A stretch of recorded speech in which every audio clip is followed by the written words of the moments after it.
Joint commissioner Janakiram రాసలీలల వ్యవహారం బయటపడింది. వారాసిగూడలోని ఓ apartment లో యూత్ తో కలిసి ఉన్న జానకిరామ్ ను అతని భార్య రెడ్ హ్యాండెడ్ గా పట్టుకుంది.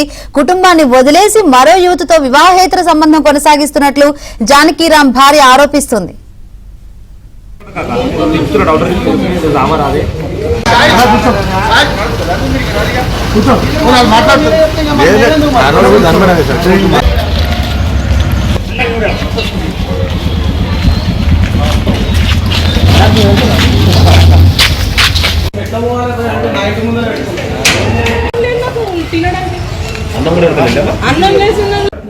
ఎట్లా నమ్మినవే 20 ఏళ్ళు పెద్దోనే నువ్వు ఎక్కడ ఉంటావు?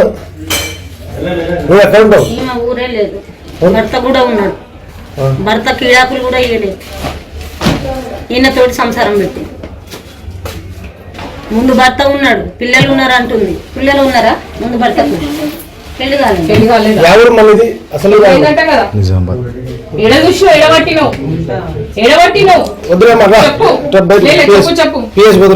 నువ్వు కథలు పడ్డావు అనుకో, ఆ రోజు పోలీస్ స్టేషన్ కాదు. వీళ్ళు ఏం చేస్తారు తెలుసా?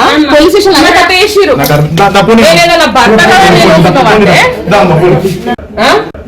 ఎట్లా నమ్మినవే 20 ఏళ్ళు పెద్దోనే నువ్వు ఎక్కడ ఉంటావు? నువ్వు ఎక్కడ ఉంటావు? ఊరే లేదు, భర్త కూడా ఉన్నాడు. భర్త కీడాకులు కూడా ఇవ్వలేదు. ఈయనతోటి సంసారం పెట్టి ముందు భర్త ఉన్నాడు, పిల్లలు ఉన్నారు అంటుంది. పిల్లలు ఉన్నారా? ముందు భర్తకు పెళ్లి కాలేదు.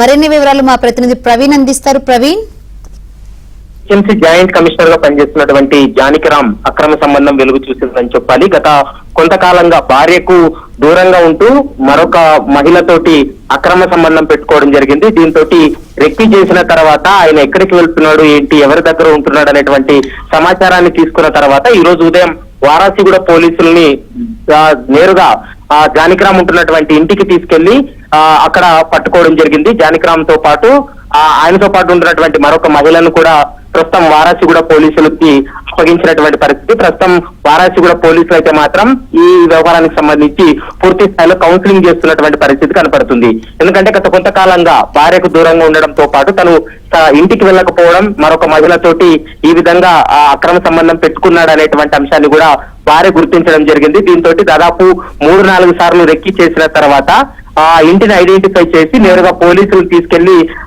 ఆమెను తర్వాత జానకిరామ్ ఇద్దరిని కూడా పోలీసులకు అప్పగించినటువంటి పరిస్థితి. ఇటు భార్య తరపున కుటుంబ సభ్యుల్ని వారిని కూర్చోబెట్టి కౌన్సిలింగ్ చేస్తున్నటువంటి పరిస్థితి అయితే కనపడుతుంది. శంకరి. రైట్ ప్రవీణ్.